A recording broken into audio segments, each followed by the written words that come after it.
এই টিউবের সাইজ গুলো আমাদের কি করব, এই সাইজ অনুযায়ী আমাদের কাজগুলো করতে হবে। এই ডান পাশের গুলো ক্যাপিলারি, নিচের গুলো টিউব, উপরের গুলো পাইপ। এই যে রেফ্রিজারেশন সাইকেলের যে প্রধান প্রধান চারটা অংশ আসলে কিভাবে থাকে সেটা মেইনলি তোমাদের বোঝানো। কথা কেমন বুঝতে পারছি? তাহলে আমাদের জিনিসটা মাথায় রাখতে হবে, এই যে একটা স্প্লিট টাইপ এসির আমরা আরো কিছু বিষয় নিয়ে আমরা আলোচনা করতে পারি। সেটা হলো এই যে এই ফ্যানটার নাম কি বললাম আমরা, মনে আছে কি? Condenser fan motor. যেটা কন্ডেন্সারে থাকে সেটার নাম হলো কন্ডেন্সার ফ্যান মোটর। আবার বলি, ফ্যান মোটর।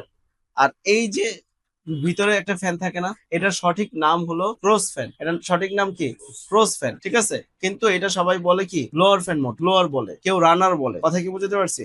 তাহলে যে যেটাই বলুক না কেন সমস্যা নাই। আর এর সঠিক নাম হলো কি? Cross fan. এখানে তোমার এই এই পুরো অংশটা হলো কন্ট্রোল বক্স। এখান থেকে মূলত পুরো সিস্টেমটাকে নিয়ন্ত্রণ করা হয় যে আমি কত টেম্পারেচার। আমরা এই যে এই জায়গায় যদি আমরা একটু দেখি, এই যে দেখো একটা ইভাপোরেটরের ভিতরে মূলত যেভাবে কাজ করতেছে আমরা এটা পরে দেখাচ্ছি। এটা হলো কি কন্ট্রোল বক্স, এখানে সেন্সর আছে, এটাকে বলা হয় রুম টেম্পারেচার সেন্সর। কি নাম বলা হয়? Room temperature sensor. এখানে একটা আছে পাইপ টেম্পারেচার। এই রুম টেম্পারেচার সেন্সরটার মূল কাজ হলো কক্ষের ভিতরে যে তাপটা আছে, কক্ষের ভিতরে যে তাপটা আছে সেই তাপটাকে নিয়ন্ত্রণ করা। যেমন তুমি রিমোট দিয়ে টেম্পারেচার সেট করছো কত, টেম্পারেচার সেট করছো 20°C, তুমি তাপমাত্রা সেট করছো, রিমোট থেকে সেট করছো। যখন এই সেন্সরটা বুঝবে যে এখানে রুমের ভিতরে 20°C তাপমাত্রা এসে পড়ছে, তখন সে কি করবে? কম্প্রেসার ইউনিটটাকে বন্ধ করে দিবে। বন্ধ করে দিলে তার ঠান্ডা হবে না, তাই না? তাপ শোষণ প্রক্রিয়া চলবে না। তারপর কি করলো? আবার যখন সে 21-22°C এসে পড়লো, তখন আবার কম্প্রেসার চালু করলো, আবার বন্ধ করলো। এই যে নিয়ন্ত্রণ করা, এই নিয়ন্ত্রণটা কে করবে? এই যে কন্ট্রোল বক্সটা করবে। সেন্সর তো একটা শুধু ডাটা সিগন্যাল নিবে, সে তো ইনপুট ডিভাইস, মানে সে শুধু সিগন্যাল গুলোকে নিবে। আর কন্ট্রোল বক্স গুলো সেগুলোকে প্রসেস করে কমান্ড করবে যে কে চলবে কে বন্ধ থাকবে, এভাবে নিয়ন্ত্রণ করবে।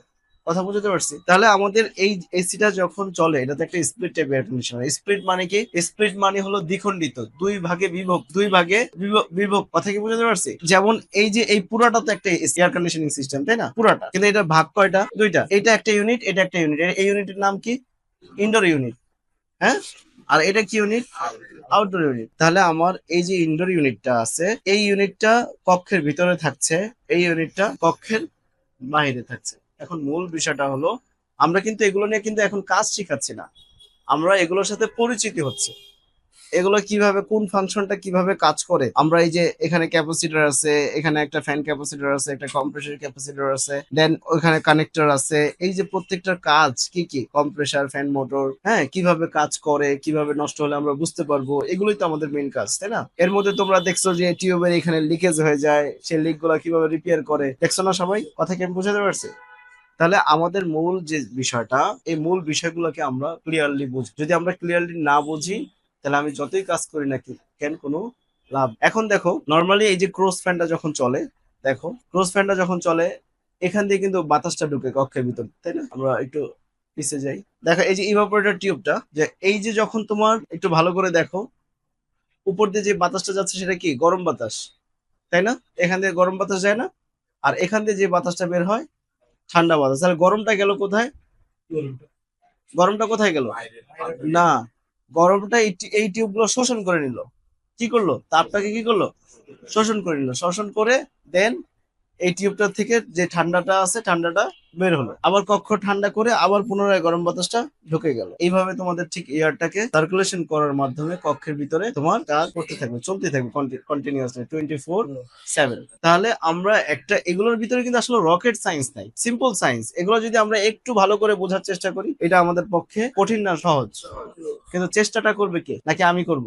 কথা কি বুঝতে পারছি? তাহলে প্রত্যেকের এই বিষয়ের উপরে চেষ্টা থাকতে হবে অফুরন্ত। আমি বলছি আগামী 2 মাসে 2000 কোয়েশ্চেন তৈরি করতে হবে নিজে থেকে। যে আচ্ছা এই যে এই যে এখানে যে একটা স্ক্রু লাগালো, এই যে তারের কালারটা এরকম, তারের কালারটা এরকম কেন? আমি কথা বুঝতে পারছি? আচ্ছা এইখানেই স্ক্রুটা লাগালো কেন? তাহলে আমার কি এই ধরনের মানে অদ্ভুত টাইপের যত প্রশ্ন আছে এগুলো তৈরি করতে হবে। যত প্রশ্ন তত উত্তর, তত শিক্ষা। আর প্রশ্নটা থাকতে হবে কোথা থেকে? নিজের ভিতর থেকে।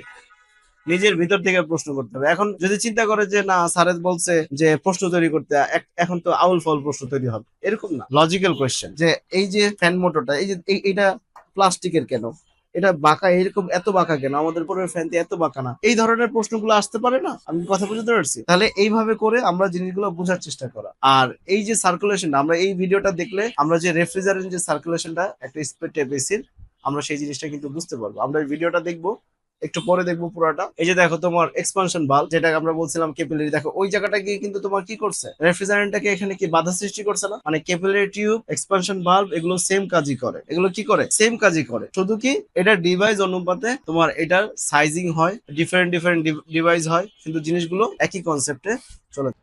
দক্ষ হয়ে বিদেশ যাব, উই আর ফ্রম